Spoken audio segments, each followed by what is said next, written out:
Om Shanti. Spark audio book का नाम है सत्यता, पार्ट 4। ऐसे प्लान बनाओ जो विशेष समाचार पत्रों में व जो भी आवाज़ फैलाने के साधन हैं, एक ही समय एक ही खुशखबरी व संदेश चारों ओर सभी को पहुँचे। जहाँ से भी कोई आवे तो यह एक ही बात सभी को मालूम पड़े। ऐसे तरीके से चारों ओर एक ही आवाज़ हो। नवीनता भी करनी है, अपने नॉलेजफुल स्वरूप को प्रत्यक्ष करना है। अभी समझते हैं कि शांत स्वरूप आत्माएं हैं, शांति का सहज रास्ता बताने वाले हैं। यह स्वरूप प्रत्यक्ष हुआ भी है और हो रहा है, लेकिन नॉलेजफुल बाप की नॉलेज है तो यही है। अब यह आवाज़ हो, जैसे अब कहते हैं शांति का स्थान है तो यही है। ऐसे सबके मुख से यह आवाज़ निकले कि सत्य ज्ञान है तो यही है।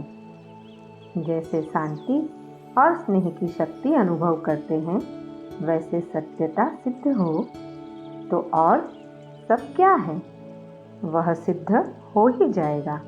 कहने की आवश्यकता नहीं पड़ेगी।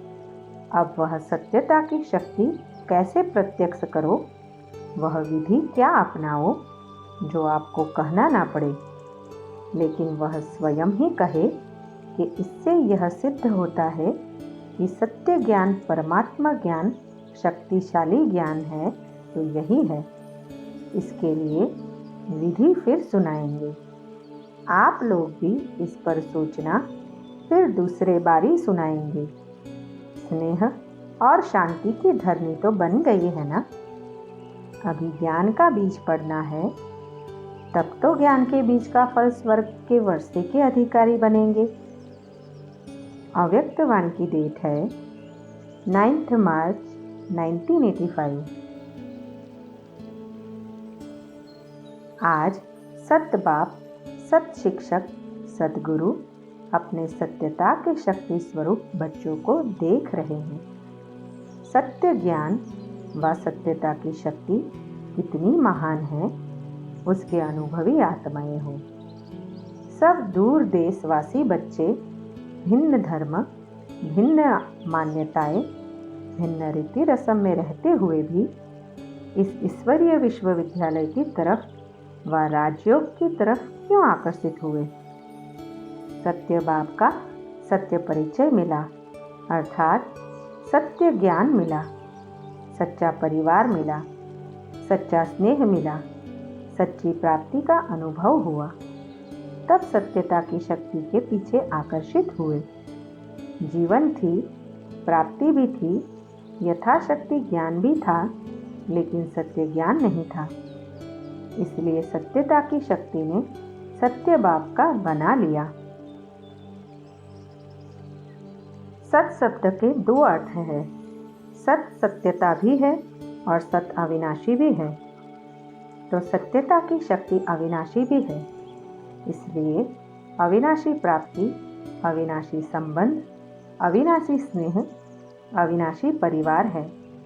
यही परिवार 21 जन्म भिन्न भिन्न नाम रूप से मिलते रहेंगे, जानेंगे नहीं। अभी जानते हो कि हम ही भिन्न संबंध से परिवार में आते रहेंगे। इस अविनाशी प्राप्ति ने पहचानने दूर देश में होते हुए भी अपने सत्य परिवार, सत्य बाप, सत्य ज्ञान की तरफ खींच लिया, जहाँ सत्यता भी हो और अविनाशी भी हो। यही परमात्मा पहचान है।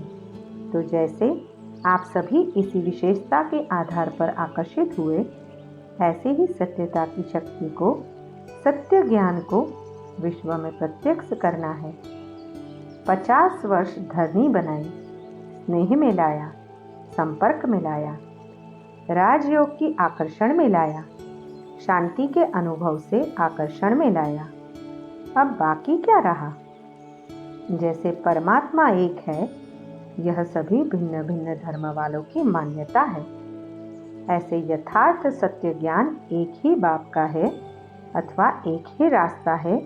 यह आवाज़ जब तक बुलंद नहीं होगा, तब तक आत्माओं का अनेक तिनकों के सहारे तरफ भटकना बंद नहीं होगा। अभी यही समझते हैं कि यह भी एक रास्ता है, अच्छा रास्ता है, लेकिन आखिर भी एक बाप का एक ही परिचय, एक ही रास्ता है। अनेकता की यह भ्रांति समाप्त होना ही विश्व शांति का आधार है। यह सत्यता की परिचय की व सत्य ज्ञान के शक्ति की लहर जब तक चारों ओर नहीं फैलेगी, तब तक प्रत्यक्षता के झंडे के नीचे सर्व आत्माएं सहारा नहीं ले सकती। तो गोल्डन जुबली में जबकि बाप के घर में विशेष निमंत्रण देकर बुलाते हो, अपनी स्टेज है, श्रेष्ठ वातावरण है, स्वच्छ बुद्धि का प्रभाव है, स्नेह की धरनी है, पवित्र पालना है, ऐसे वायुमंडल के बीच अपने सत्य ज्ञान को प्रसिद्ध करना ही प्रत्यक्षता का आरंभ होगा। याद है, जब प्रदर्शनियों द्वारा सेवा का विहंग मार्ग का आरंभ हुआ तो क्या करते थे? मुख्य ज्ञान के प्रश्नों का फॉर्म भरते थे ना। परमात्मा सर्वव्यापी है व नहीं है? गीता का भगवान कौन है? यह फॉर्म भराते थे ना। ओपिनियन लिखाते थे, पहले पूछते थे। तो पहले यह आरंभ किया, लेकिन चलते चलते इन बातों को गुप्त रूप में देते हुए, संपर्क स्नेह को आगे रखते हुए समीप लाया। इस बारी जबकि इस धरनी पर आते हैं तो सत्य परिचय, स्पष्ट परिचय दो। यह भी अच्छा है, यह तो राजी करने की बात है, लेकिन एक ही बाप का एक यथार्थ परिचय स्पष्ट बुद्धि में आ जाए, यह भी समय अब लाना है। सिर्फ सीधा कहते रहते हो कि बाप यह ज्ञान दे रहा है, बाप आया है, लेकिन वह मानकर जाते हैं कि यही परमात्मा ज्ञान है, परमात्मा का कर्तव्य चल रहा है, ज्ञान की नवीनता है, यह अनुभव करते हैं। ऐसी वर्कशॉप कभी रखी है जिसमें परमात्मा सर्वव्यापी है या नहीं है? एक ही समय आता है या बार बार आता है? ऐसे स्पष्ट परिचय उन्हें मिल जाए जो समझे कि दुनिया में जो नहीं सुना वह यहाँ सुना। ऐसे जो विशेष स्पीकर बन करके आते, उन्हों से यह ज्ञान के राजों की रूह रुहान करने से उन्हों की बुद्धि में आएगा। साथ साथ जो भाषण भी करते हो, उसमें भी अपने परिवर्तन के अनुभव सुनाते हुए एक एक स्पीकर एक एक नए ज्ञान की बात को स्पष्ट कर सकते हो। ऐसे सीधा टॉपिक नहीं रखे कि परमात्मा सर्वव्यापी नहीं है, लेकिन एक बाप को एक रूप से जानने से क्या क्या विशेष प्राप्तियां हुई, उन प्राप्तियों को सुनाते हुए सर्वव्यापी की बातों को स्पष्ट कर सकते हो। एक परमधाम निवासी समझ याद करने से बुद्धि कैसे एकाग्र हो जाती है व बाप के संबंध से क्या प्राप्तियों की अनुभूति होती है।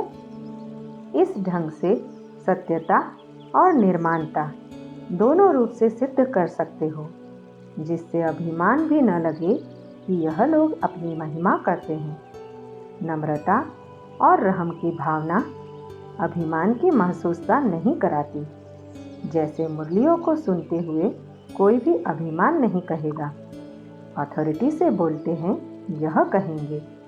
भल शब्द कितने ही सख्त हो, लेकिन अभिमान नहीं कहेंगे, अथॉरिटी की अनुभूति करते हैं। ऐसे क्यों होता है? जितनी ही अथॉरिटी है उतनी ही नम्रता और रहम भाव है।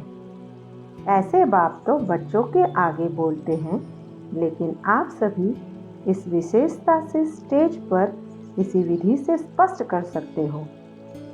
जैसे सुनाया ना, ऐसे ही एक सर्वव्यापी की बात रखे, दूसरा नाम रूप से न्यारे की रखे, तीसरा ड्रामा की पॉइंट बुद्धि में रखे, आत्मा की नई विशेषताओं को बुद्धि में रखे। जो भी विशेष टॉपिक्स है उसको लक्ष्य में रख अनुभव और प्राप्ति के आधार से स्पष्ट करते जावे, जिससे समझे कि इस सत्य ज्ञान से ही सत्य की स्थापना हो रही है। भगवान उवाच क्या विशेष है जो सिवाय भगवान के कोई सुना नहीं सकते?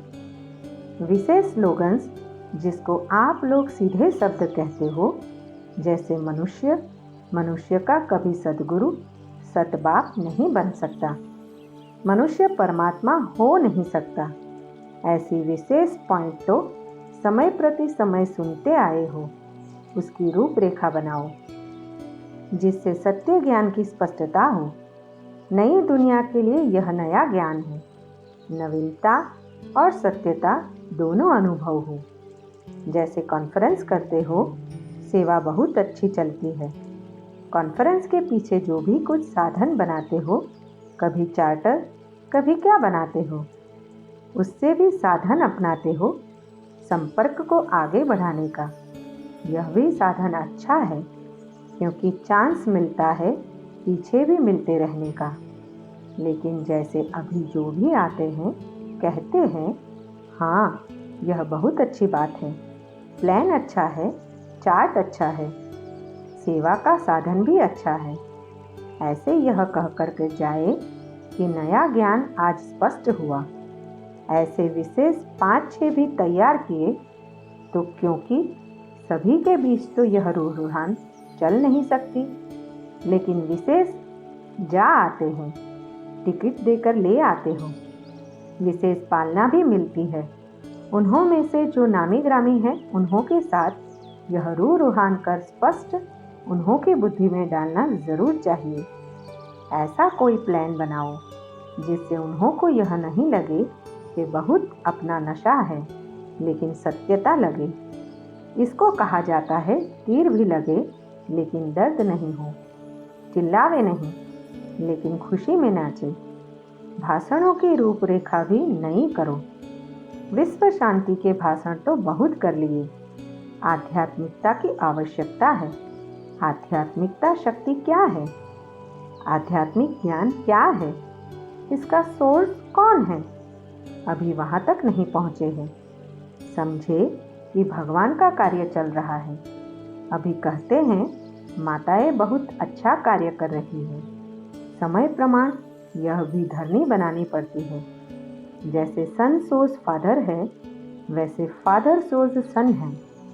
अभी फादर सोज सन हो रहा है तो यह बुलंद आवाज प्रत्यक्षता का झंडा लहराएगा। समझा? अव्यक्त वाणी की डेट है 12 मार्च 1985। एक, सब बातों में रियलिटी हो, मिक्स नहीं। इसको कहते हैं रियलिटी। संकल्प में, बोल में, सब बात में रियल। सच्ची दिल पर साहेब राजी। सच की निशानी क्या होगी?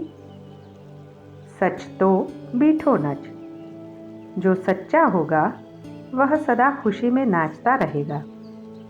तो एक रियलिटी, दूसरा रॉयल्टी। छोटी छोटी बात में कभी भी बुद्धि झुकाव में न आवे। जैसे रॉयल बच्चे होते हैं तो उन्हों की कब छोटी सी चीज पर नजर नहीं जाएगी। अगर नजर गई तो उसको रॉयल नहीं कहा जाता। किसी भी छोटी छोटी बातों में बुद्धि का झुकाव हो जाए तो उसको रॉयल्टी नहीं कहा जाता। जो रॉयल होता है वह सदा प्राप्ति स्वरूप होता है। कहाँ आँख व बुद्धि नहीं जाती। तो यह है रूहानी रॉयल्टी, कपड़ों की रॉयल्टी नहीं। तो रियल्टी, रॉयल्टी और तीसरा यूनिटी। हर बात में, संकल्प में, बोल में, कर्म में भी सदा एक दो में यूनिटी दिखाई दे। ब्राह्मण माना ही एक, लाख नहीं एक। इसको कहा जाता है यूनिटी।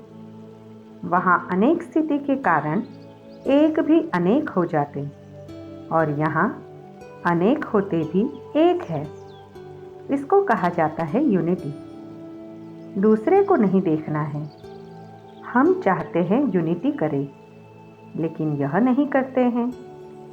अगर आप करते रहेंगे तो उसको डिसयूनिटी का चांस ही नहीं मिलेगा। कोई हाथ ऐसे करता दूसरा न करे तो आवाज़ नहीं होगा। अगर कोई डिसयूनिटी का कोई भी कार्य करता है, आप यूनिटी में रहो, तो डिसयूनिटी वाले कब डिसयूनिटी का काम कर नहीं सकेंगे। यूनिटी में आना ही पड़ेगा। इसलिए 3 बातें, रियलिटी, रॉयल्टी और यूनिटी, यह तीनों ही बातें सदा बाप समान बनने में सहयोगी बनेगी। अव्यक्त वाणी की डेट है 30 मार्च 1985।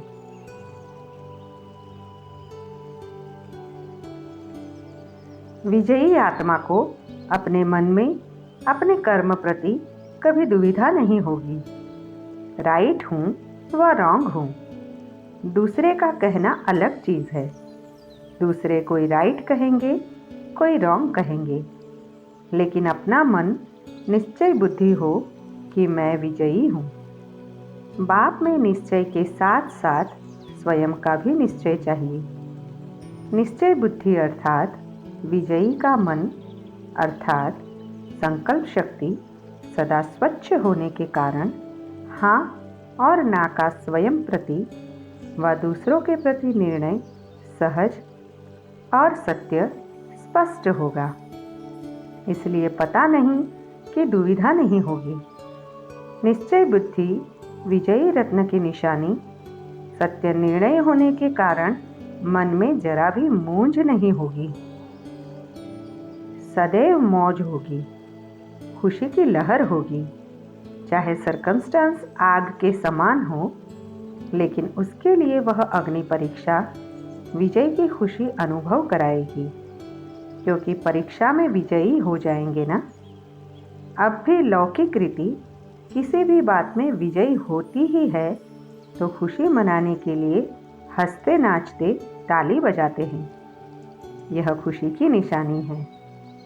निश्चय बुद्धि कभी भी किसी भी कार्य में अपने को अकेला अनुभव नहीं करेंगे। सभी एक तरफ है, मैं अकेला दूसरी तरफ हूँ। चाहे मेजॉरिटी दूसरे तरफ हो और विजयी रत्न सिर्फ एक हो, फिर भी वह अपने को एक नहीं, लेकिन बाप मेरे साथ है, इसलिए बाप के आगे अक्षुणी भी कुछ नहीं है। जहाँ बाप है वहाँ सारा संसार बाप में है। बीज है तो झाड़ उसमें ही है। विजयी निश्चय बुद्धि आत्मा सदा अपने को सहारे के नीचे समझेंगे। सहारा देने वाला दाता मेरे साथ है, यह नेचुरल अनुभव करता है। अव्यक्त वाणी की डेट है 25 नवंबर 1985। सिर्फ यह नहीं सोचो मैं तो सहनशील रहता हूँ, लेकिन आपके सहनशीलता के गुण की लाइट माइट दूसरे तक पहुँचनी चाहिए। लाइट हाउस की लाइट सिर्फ अपने प्रति नहीं होती है, दूसरों को रोशनी देने व रास्ता बताने के लिए होती है। ऐसे शक्ति रूप अर्थात लाइट हाउस माइट हाउस बन दूसरों को उसके लाभ का अनुभव कराओ। वह अनुभव करे कि निर्बलता के अंधकार से शक्ति की रोशनी में आ गए हैं। वह समझे कि यह आत्मा शक्ति द्वारा मुझे भी शक्तिशाली बनाने में मददगार है। कनेक्शन बाप से कराएगी, लेकिन निमित्त बन, ऐसे नहीं कि सहयोग देकर अपने में ही अटका देगी। बाप की देन दे रहे हैं, इस स्मृति और समर्थी से विशेषताओं को सेवा में लगाएंगे। सच्चे सेवाधारी की निशानी यही है। हर कर्म में उस द्वारा बाप दिखाई देवे, उनका हर बोल बाप की स्मृति दिलावे, हर विशेषता दाता की तरफ इशारा दिलावे। सदा बाप ही दिखाई देगा। वह आपको न देख सदा बाप को देखेंगे। मेरा सहयोगी है, यह सच्चे सेवाधारी की निशानी नहीं। यह कभी भी संकल्प मात्र भी नहीं सोचना कि मेरी विशेषता के कारण यह मेरे बहुत सहयोगी है। सहयोगी को सहयोग देना मेरा काम है। अगर आपको देखा, बाप को नहीं देखा, तो यह सेवा नहीं हुई। यह द्वापर युगी गुरुओं के माफिक बेमुख किया। बाप को भुलाया, न कि सेवा की। यह गिराना है, न कि चढ़ाना है। यह पुण्य नहीं, यह पाप है। क्योंकि बाप नहीं है तो जरूर पाप है। तो सच्चे सेवाधारी सत्य की तरफ ही संबंध जोड़ेंगे। अव्यक्त वाणी की डेट है 11 दिसंबर 1985। अविनाशी खुशी की निशानी है। उनको औरों से भी सदा खुशी की दुआएं अवश्य प्राप्त होगी। बाप दादा और निमित्त बड़ों के स्नेह की दुआएं अंदर अलौकिक आत्मिक खुशी के सागर में लहराने का अनुभव कराएगी। अलबेलेपन में यह नहीं सोचना कि मैं तो ठीक हूँ, लेकिन दूसरे मेरे को नहीं जानते। क्या सूर्य की रोशनी छिप सकती है? सत्यता की खुशबू कभी मिट नहीं सकती, छिप नहीं सकती। इसलिए धोखा कभी नहीं खाना। यही पाठ पक्का करना। पहले अपनी बेहद की अविनाशी खुशी, फिर दूसरी बातें। बेहद की खुशी सेवा की व सर्व के स्नेह की, सर्व द्वारा अविनाशी सम्मान प्राप्त होने की खुशनसीबी अर्थात श्रेष्ठ भाग्य स्वतः ही अनुभूति कराएगी। जो सदा खुश है वह खुश नसीब है। बिना मेहनत, बिना इच्छा अथवा बिना कहने के सर्व प्राप्ति सहज होगी। यह पाठ पक्का किया। अव्यक्त वाणी की डेट है 13 जनवरी 1986। बाप को पहचाना और बाप ने जो भी है, जैसे भी है, पसंद कर लिया। क्योंकि दिलाराम को पसंद है सच्ची दिल वाले। दुनिया का दिमाग न भी हो, लेकिन बाप को दुनिया के दिमागी पसंद नहीं, दिल वाले पसंद है। दिमाग तो बाप इतना बड़ा दे देता है जिसे रचयिता को जानने से रचना के आदि मध्य अंत की नॉलेज जान लेते हो। इसलिए बाप दादा पसंद करते हैं दिल से। नंबर भी बनते हैं सच्ची साफ दिल के आधार से, सेवा के आधार से नहीं। सेवा में भी सच्ची दिल से सेवा की व सिर्फ दिमाग के आधार से सेवा की। दिल का आवाज़ दिल तक पहुंचता है, दिमाग का आवाज़ दिमाग तक पहुंचता है। आज बाप दादा दिल वालों की लिस्ट देख रहे थे। दिमाग वाले नाम कमाते हैं, दिल वाले दुआएं कमाते हैं। अव्यक्त वाणी की डेट है 18 जनवरी 1986। चाहे सेंटर पर रहते व कहाँ भी रहकर सेवा करते, सेवाधारी तो सब है। कई अपने निमित्त स्थानों पर रहकर सेवा का चांस लेते, वह भी सेवा की स्टेज पर है। सेवा के सिवाय अपने समय को व्यर्थ नहीं गंवाना चाहिए। सेवा का भी खाता बहुत जमा होता है। सच्ची दिल से सेवा करने वाले अपना खाता बहुत अच्छी तरह से जमा कर रहे हैं। बाप दादा के पास हर एक बच्चे का आदि से अंत तक सेवा का खाता है और ऑटोमेटिकली उसमें जमा होता रहता है। एक एक का अकाउंट नहीं रखना पड़ता है। अकाउंट रखने वालों के पास बहुत फाइल होती है। बाप के पास स्थूल फाइल कोई नहीं है। एक सेकंड में हर एक का आदि से अभी तक का रजिस्टर सेकंड में इमर्ज होता है, ऑटोमेटिक जमा होता रहता है। ऐसे कभी नहीं समझना हमको तो कोई देखता नहीं, समझता नहीं। बाप दादा के पास तो जो जैसा है, जितना करता है, जिस स्टेज से करता है, सब जमा होता है। फाइल नहीं है लेकिन फाइनल है। अव्यक्त वाणी की डेट है 1 मार्च 1986। पुरानी देह के स्वभाव और संस्कार भी कड़े हैं। मायाजित बनने में यह भी बड़ा विघ्न रूप बनते हैं। कई बार बाप दादा देखते हैं पुराने स्वभाव संस्कार रूपी सांप खत्म भी हो जाता, लेकिन लकीर रह जाती जो समय आने पर बार बार धोखा दे देती। यह कड़े स्वभाव और संस्कार कई बार इतना माया के वशीभूत बना देते हैं जो रॉन्ग को रॉन्ग समझते ही नहीं। महसूसता शक्ति समाप्त हो जाती है। इससे न्यारा होना, इसकी भी चेकिंग अच्छी तरह चाहिए। जब महसूसता शक्ति समाप्त हो जाती है तो और ही एक झूठ के पीछे 1000 झूठ अपनी बात को सिद्ध करने के लिए बोलने पड़ते हैं। इतना परवश हो जाते हैं। अपने को सत्य सिद्ध करना, यह भी पुराने संस्कार के वशीभूत की निशानी है। एक है यथार्थ बात स्पष्ट करना, दूसरा है अपने को जिद से सिद्ध करना। तो जिद से सिद्ध करने वाले कभी सिद्धि स्वरूप नहीं बन सकते हैं। यह भी चेक करो कि कोई भी पुराना स्वभाव, संस्कार अंश मात्र भी छिपे हुए रूप में रहा हुआ तो नहीं है। समझा? अव्यक्त वाणी की डेट है 25 जनवरी 1987। एक मासूक द्वारा सर्व संबंधों की समय प्रमाण अनुभूति करना। मासूक एक है, लेकिन एक के साथ सर्व संबंध है। जो संबंध चाहे और जिस समय जिस संबंध की आवश्यकता है, उस समय उस संबंध के रूप से प्रीति की रीति द्वारा अनुभव कर सकते हो। तो पहली निशानी है सर्व संबंधों की अनुभूति। सर्व शब्दों को अंडरलाइन करना, सिर्फ संबंध नहीं। कई ऐसे नटखट आशिक भी हैं जो समझते हैं संबंध तो जुड़ गया है, लेकिन सर्व संबंध झूठे हैं।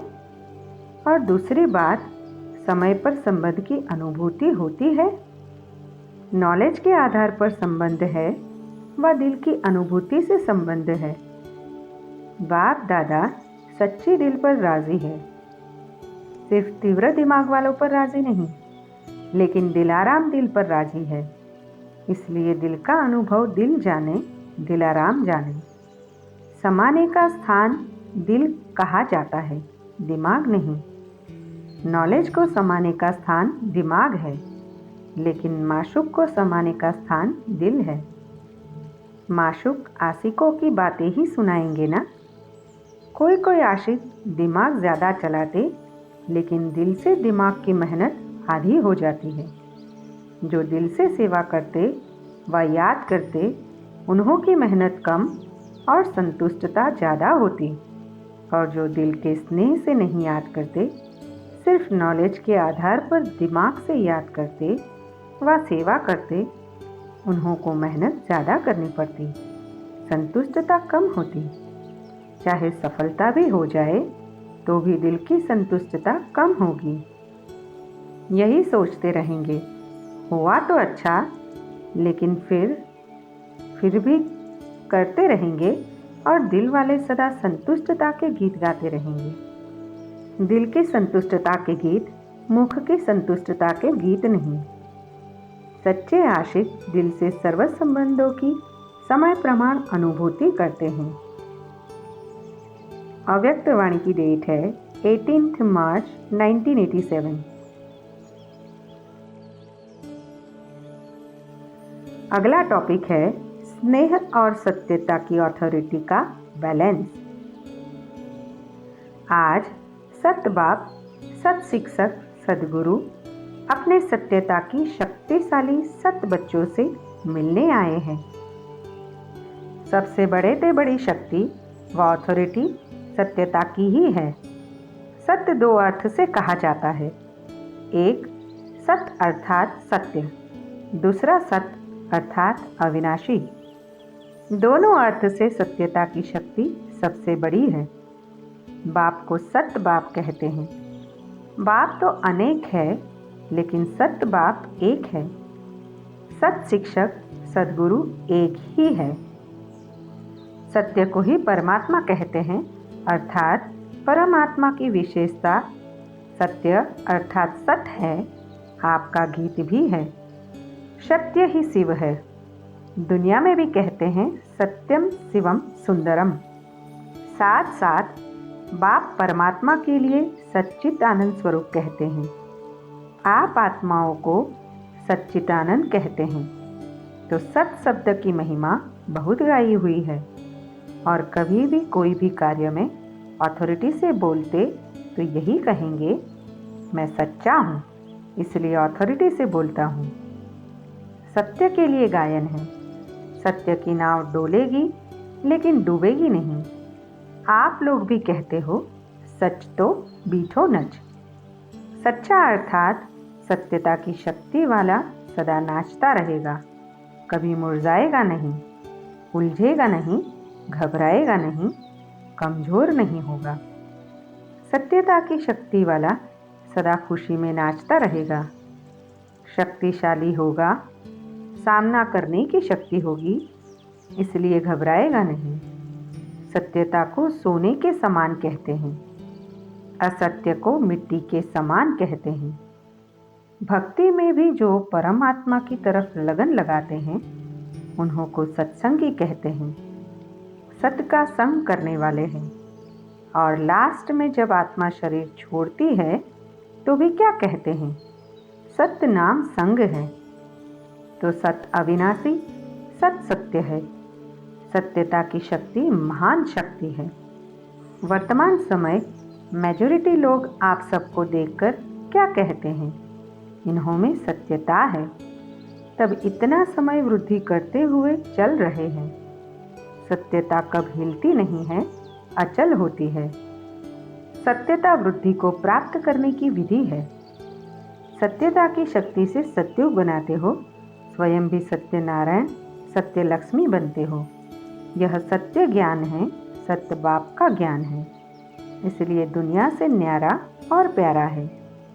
तो आज बाप दादा सभी बच्चों को देख रहे हैं कि सत्य ज्ञान की सत्यता की अथॉरिटी कितनी धारण की है। सत्यता हर आत्मा को आकर्षित करती है।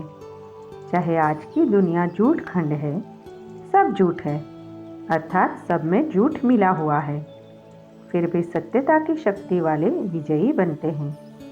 सत्यता की प्राप्ति खुशी और निर्भयता है। सत्य बोलने वाला सदा निर्भय होगा, उनको कब भय नहीं होगा। जो सत्य नहीं होगा तो उनको भय जरूर होगा। तो आप सभी सत्यता के शक्तिशाली श्रेष्ठ आत्माएं हो। सत्य ज्ञान, सत्य बाप, सत्य प्राप्ति, सत्य याद, सत्य गुण, सत्य शक्तियाँ सर्व प्राप्ति है।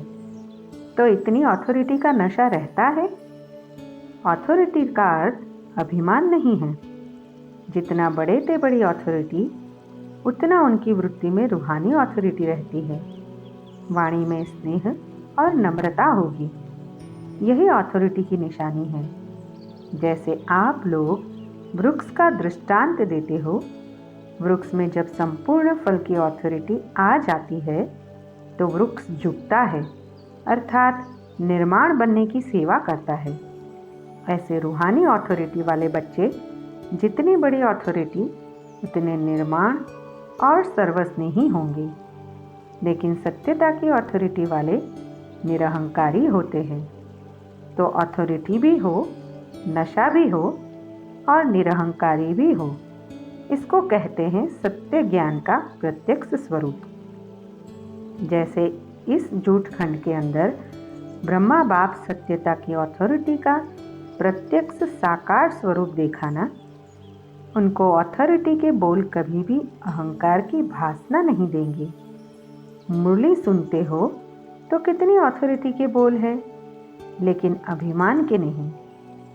अथॉरिटी के बोल में स्नेह समाया हुआ है, निर्माणता है, निरहंकार है, इसलिए अथॉरिटी के बोल प्यारे लगते हैं। सिर्फ प्यारे नहीं लेकिन प्रभावशाली होते हैं।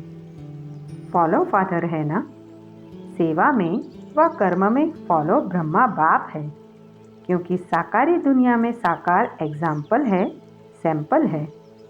तो जैसे ब्रह्मा बाप को कर्म में, सेवा में, सूरत से हर चलन से चलता फिरता अथॉरिटी स्वरूप देखा, ऐसे फॉलो फादर करने वाले में भी स्नेह और अथॉरिटी, निर्माणता और महानता दोनों साथ साथ दिखाई दे। ऐसे नहीं सिर्फ स्नेह दिखाई दे और अथॉरिटी गुम हो जाए, या अथॉरिटी दिखाई दे और स्नेह गुम हो जाए। जैसे ब्रह्मा बाप को देखा, वह अभी भी मुरली सुनते हो, प्रत्यक्ष प्रमाण है। तो बच्चे बच्चे भी कहेगा, लेकिन अथॉरिटी भी दिखावेगा। स्नेह से बच्चे भी कहेगा और अथॉरिटी से शिक्षा भी देगा। सत्य ज्ञान को प्रत्यक्ष भी करेंगे, लेकिन बच्चे बच्चे कहते नया ज्ञान सारा स्पष्ट कर देंगे। इसको कहते हैं स्नेह और सत्यता की अथॉरिटी का बैलेंस। तो वर्तमान समय सेवा में इस बैलेंस को अंडरलाइन करो। धरनी बनाने के लिए स्थापना से लेकर अब तक 50 वर्ष पूरे हो गए। विदेश की धरनी भी अब काफ़ी बन गई है। भल 50 वर्ष नहीं हुए हैं, लेकिन बने बनाए साधनों पर आए हो।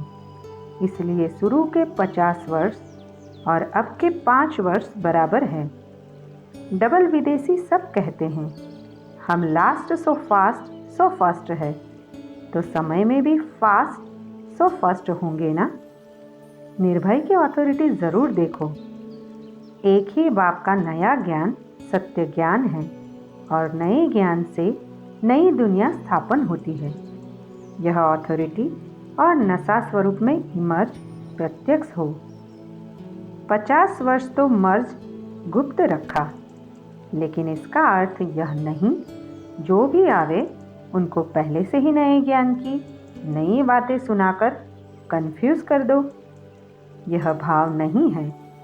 धरनी, नब्ज, समय यह सब देख करके ज्ञान देना, यही नॉलेजफुल की निशानी है।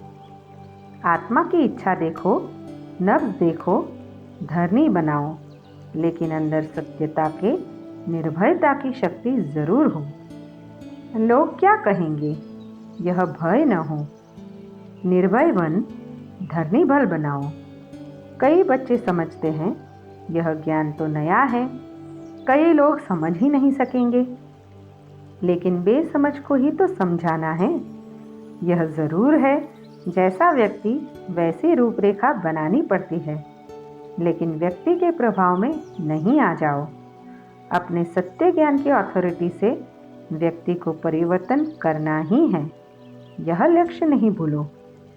अब तक जो किया वह ठीक था, करना ही था, आवश्यक था, क्योंकि धरनी बनानी थी। लेकिन कब तक धरनी बनाएंगे और कितना समय चाहिए? दवाई भी दी जाती है तो पहले ही ज़्यादा ताकत की नहीं दी जाती, पहले हल्की दी जाती है। लेकिन ताकत वाली दवाई दो ही नहीं, हल्की पर ही चलाते चलो, यह नहीं करो। किसी कमज़ोर को हाई पावर वाली दवाई दे दी तो यह भी रॉन्ग है। परखने की भी शक्ति चाहिए, लेकिन अपने सत्य नए ज्ञान की अथॉरिटी ज़रूर चाहिए। आपकी सूक्ष्म अथॉरिटी की वृत्ति ही उन्हों की वृत्तियों को चेंज, परिवर्तन करेगी। यही धरनी बनेगी। और विशेष जब सेवा कर मधुबन तक पहुँचते हो तो कम से कम उन्हों को यह ज़रूर मालूम पड़ना चाहिए। इस धरनी पर उन्हों की भी धरनी बन जाती है। कितनी भी कलराठी धरनी हो, किस भी धर्म वाला हो, किस भी पोजीशन वाला हो, लेकिन इस धरनी पर वह भी नर्म हो जाते हैं। और नर्म धरनी बनने के कारण उसमें जो भी बीज डालेंगे उसका फल सहज निकलेगा। सिर्फ डरो नहीं, निर्भय ज़रूर बनो। युक्ति से दो, ऐसा न हो कि वह आप लोगों को यह उलाहना दे कि ऐसी धरनी पर भी मैं पहुंचा, लेकिन यह मालूम नहीं पड़ा कि परमात्मा ज्ञान क्या है। परमात्मा भूमि पर आकर परमात्मा की प्रत्यक्षता का संदेश जरूर ले जाए। लक्ष्य अथॉरिटी का होना चाहिए। आजकल के ज़माने के हिसाब से भी नवीनता का महत्व है। फिर भल कोई उल्टा भी नया फैशन निकालते हैं तो भी फॉलो करते हैं। पहले आर्ट चित्रकला देखो कितना बढ़िया था। आजकल का आर्ट तो उनके आगे जैसे लकीरें लगेगी। लेकिन मॉडर्न आर्ट पसंद करते हैं। मानव की पसंदी हर बात में नवीनता है और नवीनता स्वतः ही अपने तरफ आकर्षित करती है। इसलिए नवीनता, सत्यता, महानता, इसका नशा जरूर रखो। फिर समय और व्यक्ति देख सेवा करो। यह लक्ष्य जरूर रखो कि नई दुनिया का नया ज्ञान प्रत्यक्ष जरूर करना है। अभी स्नेह और शांति प्रत्यक्ष हुई है। बाप का प्यार के सागर का स्वरूप, शांति के सागर का स्वरूप प्रत्यक्ष किया है। लेकिन ज्ञान स्वरूप आत्मा और ज्ञान सागर बाप है। इस नए ज्ञान को किस ढंग से देवे, उसके प्लान्स अभी कम बनाए हैं। वह भी समय आएगा जो सभी के मुख से यह आवाज निकलेगा कि नई दुनिया का नया ज्ञान यह है। अभी सिर्फ अच्छा कहते हैं, नया नहीं कहते। याद की सब्जेक्ट को अच्छा प्रत्यक्ष किया है, इसलिए धरनी अच्छी बन गई है। और धरनी बनाना पहला आवश्यक कार्य भी जरूरी है। जो किया है वह बहुत अच्छा और बहुत किया है। तन मन धन लगाकर किया है, इसके लिए ऑफरिंग भी देते हैं। पहले जब विदेश में गए थे तो यही त्रिमूर्ति के चित्र पर समझाना कितना मुश्किल समझते थे। अभी त्रिमूर्ति के चित्र पर ही आकर्षित होते हैं।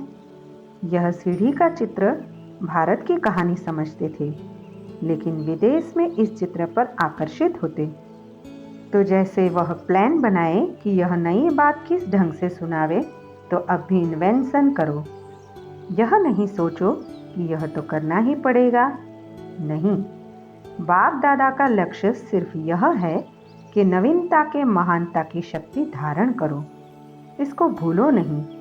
दुनिया को समझाना है। दुनिया की बातों से घबराओ नहीं। अपना तरीका इन्वेंट करो, क्योंकि इन्वेंटर आप बच्चे ही हो ना। सेवा के प्लान बच्चे ही जानते हैं। जैसा लक्ष्य रखेंगे वैसा प्लान बहुत अच्छे से अच्छा बन जाएगा। और सफलता तो जन्मसिद्ध अधिकार है ही है। इसलिए नवीनता को प्रत्यक्ष करो। जो भी ज्ञान की गुह्य बातें हैं उसको स्पष्ट करने की विधि आपके पास बहुत अच्छी है और स्पष्टीकरण है। एक एक पॉइंट को लॉजिकल स्पष्ट कर सकते हो। अपनी अथॉरिटी, शक्ति, प्रभुत्व वाले हो। कोई मनोमय व कल्पना की बातें तो है ही नहीं। यथार्थ है, अनुभव है। अनुभव की अथॉरिटी, नॉलेज की अथॉरिटी, सत्यता की अथॉरिटी। कितनी अथॉरिटीज है? तो अथॉरिटी और स्नेह दोनों को साथ साथ कार्य में लगाओ। बाप दादा खुश है कि मेहनत से सेवा करते करते इतनी वृद्धि को प्राप्त किया है और करते ही रहेंगे। चाहे देश है चाहे विदेश है, देश में भी व्यक्ति और नब्ज देख सेवा करने में सफलता है।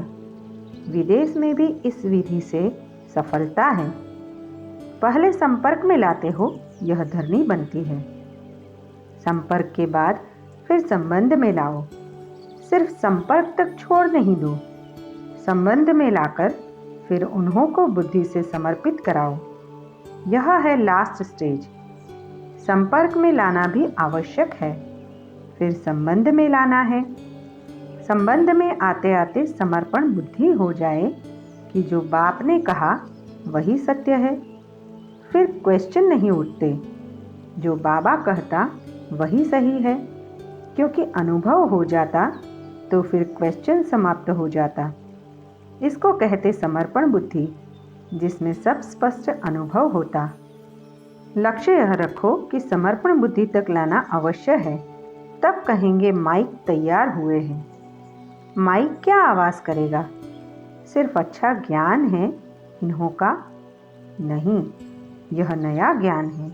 यही नई दुनिया लाएगा। यह आवाज हो तब तो कुंभकर्ण जगेंगे ना। नहीं तो सिर्फ आँख खोलते हैं, बहुत अच्छा कह, फिर नींद आ जाती है। इसलिए जैसे स्वयं बालक सो मालिक बन गए ना, ऐसे बनाओ। बेचारों को सिर्फ साधारण प्रजा तक नहीं लाओ, लेकिन राज्य अधिकारी बनाओ। उसके लिए प्लान बनाओ। किस विधि से करो जो कंफ्यूज भी ना हो और समर्पण बुद्धि भी हो जाए। नवीनता भी लगे, उलझन भी अनुभव नहीं करे। स्नेह और नवीनता की अथॉरिटी लगे। अब तक जो रिजल्ट रही, सेवा की विधि, ब्राह्मणों की वृद्धि रही, वह बहुत अच्छा है, क्योंकि पहले बीज को गुप्त रखा, वह भी आवश्यक है। बीज को गुप्त रखना होता है, बाहर रखने से फल नहीं देता। धरनी के अंदर बीज को रखना होता है, लेकिन अंदर धरनी में ही न रह जाए, बाहर प्रत्यक्ष हो, फल स्वरूप बने। यह आगे की स्टेज है। समझा? लक्ष्य रखो, नया करना है। ऐसे नहीं कि इस वर्ष ही हो जाएगा, लेकिन लक्ष्य बीज को भी बाहर प्रत्यक्ष करेगा। ऐसे भी नहीं सीधा जाकर भाषण करना शुरू कर दो। पहले सत्यता के शक्ति की भासना दिलाने की भाषण करनी पड़ेगी। आखिर वह दिन आए, यह सबके मुख से निकले। जैसे ड्रामा में दिखाते हो ना, सब धर्म वाले मिलकर कहते हैं हम एक हैं, एक के हैं। वह ड्रामा दिखाते हो, यह प्रैक्टिकल में स्टेज पर सब धर्म वाले मिलकर एक ही आवाज में बोलें। एक बाप है, एक ही ज्ञान है, एक ही लक्ष्य है, एक ही घर है। यही है, अब यह आवाज चाहिए।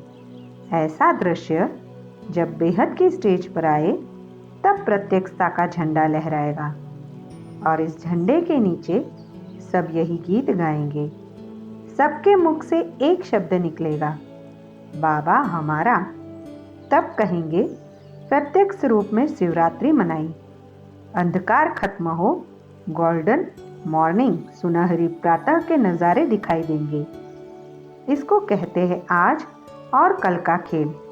आज अंधकार, कल गोल्डन मॉर्निंग। यह है लास्ट पर्दा। अव्यक्तवाणी की डेट है 20 मार्च 1987।